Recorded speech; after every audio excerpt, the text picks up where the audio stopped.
Des éléments déjà traités dans les deux précédentes vidéos, à savoir l'articulation de l'épaule ou le complexe articulaire de l'épaule. L'épaule joue un rôle très important dans l'orientation des mouvements du bras.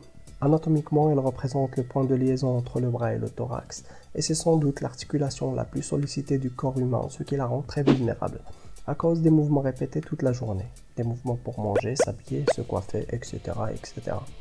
Classiquement, l'articulation de l'épaule réunit trois os, l'humérus, la scapula et la clavicule. La jonction de ces trois éléments est surnommée parfois l'épaule osseuse. Elle est un complexe articulaire en raison de la présence de 5 sous-articulations, où d'ailleurs 2 d'entre elles représentent des surfaces de glissement grâce à des bourses séreuses. Le maintien de ce dispositif articulaire est assuré par différents éléments qui sont des moyens d'union passifs, à savoir les ligaments et la capsule fibreuse articulaire, et des moyens d'union actifs qui sont les tendons des 4 muscles de l'épaule, convergeant pour s'insérer au niveau de la tête humérale en la couvrant comme une coiffe, d'où le nom de coiffe des rotateurs.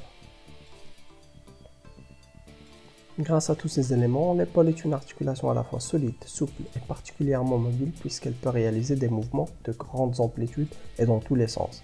Donc des mouvements vers l'avant, vers l'arrière, des mouvements de rotation, d'adduction et d'abduction, et des mouvements d'élévation du moignon, d'abaissement du moignon, d'antéprojection et de rétroprojection.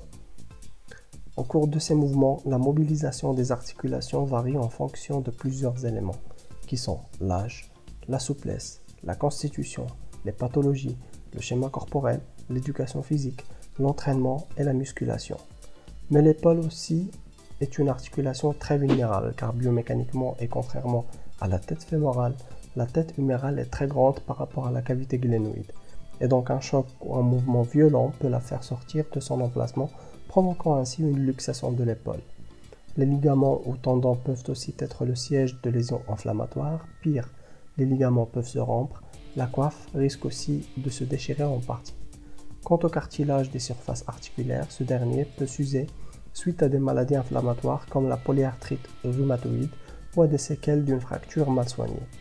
Comme dit un peu plus haut, l'articulation de l'épaule donc est un complexe car pour réussir de telles prouesses niveau déplacement, elle est elle-même composée de 5 articulations dont l'accumulation des mouvements propres au niveau de chaque articulation donne ces mouvements aux grandes amplitudes spécifiques à l'épaule.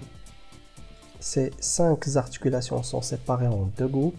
Le premier groupe est formé par des articulations dites vraies articulations qui sont la scapulo-humérale, la chromioclaviculaire et la sternocostoclaviculaire. Et un deuxième groupe composé de 2 pseudo-articulations qui sont des surfaces de glissement grâce à des bourses séreuses, qui sont donc la scapulothoracique et la sous-deltoïdienne. J'espère que ce petit cours, vous l'avez trouvé très intéressant et très utile. Donc je vous donne rendez-vous à la prochaine vidéo et n'hésitez pas donc à liker et à vous abonner à ma chaîne et surtout partagez cette vidéo sur vos pages Facebook.